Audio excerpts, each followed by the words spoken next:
लड़का कौन पेशाब करते रहना हो तो मौगी कौन कम तो लड़का कहता कि चाची डेराई मत अरे वजह उन्हें से डर बा ओकर हम गर्दनिए दबले बानी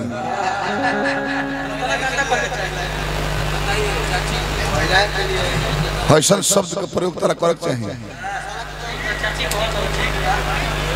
लड़का चाची कह के कहलस कि हम गर्दनिया दबले बानी चाची तारा ऐसा मानू करे चाहिए रे बड़ी सुंदर घर बनवले बड़े अजीत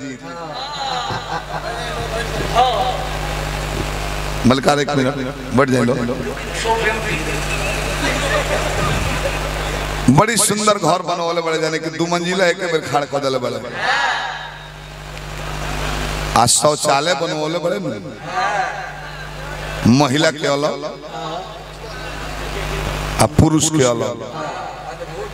एगो गौर ले बोलिए जिला से जादव जी साटा करे पहलवान रहले आई गोइले तो लगले पियावे उनका के 3 गो फ्रूटी पिया देले बिहारवा में फ्रूटी न मिलेला अब वो नशा में हो गए कैसे दारू ऐसा चीज पी ले बनू तो 1 घंटा के बाद ओकरा के फेंके के व्यवस्था करना तो पैजामा खंगारे के पड़ जाता है उनका जब मूड बना कहले के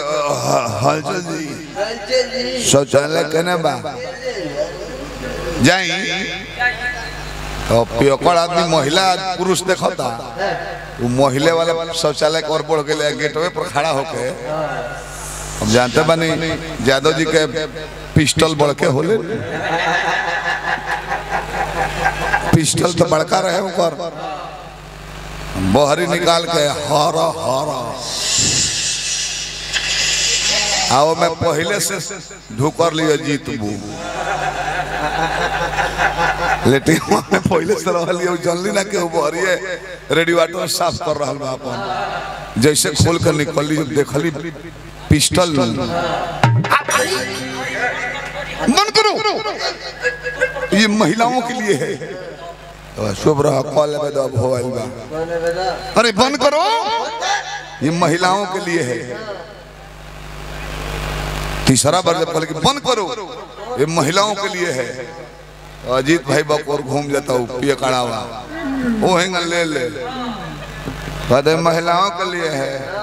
तो ई का तारा मसाला कुटे ले बुझाता है तो महिलाओं के लिए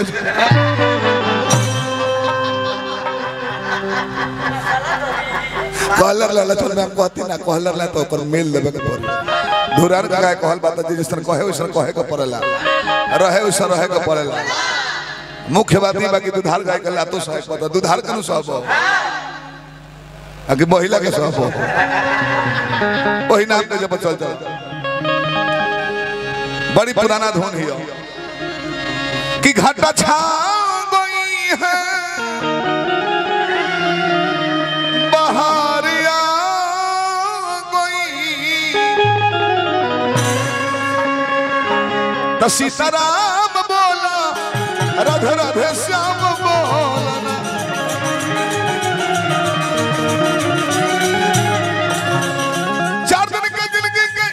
कहानी सुबह शाम बोला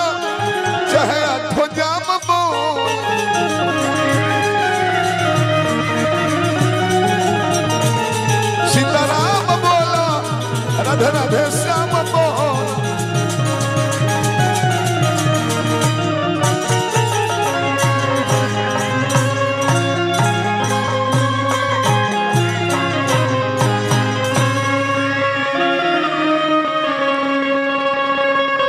जिला लोग का माला तो हमारा दल है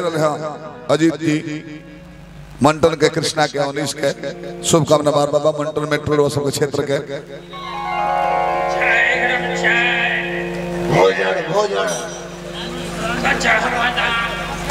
प्यारा भाई भाई हमारा लक्ष्मण प्रधान जी के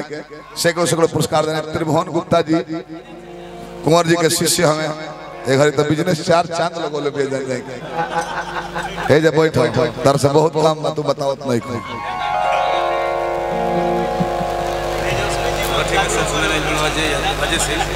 है नहीं हमरा भुला जे है नहीं कि आया के हे मर्द जो है जाता है तू मुंह में लगा तो रखे हो कोई है अच्छा है अजीत के मामा बनी है नहीं तो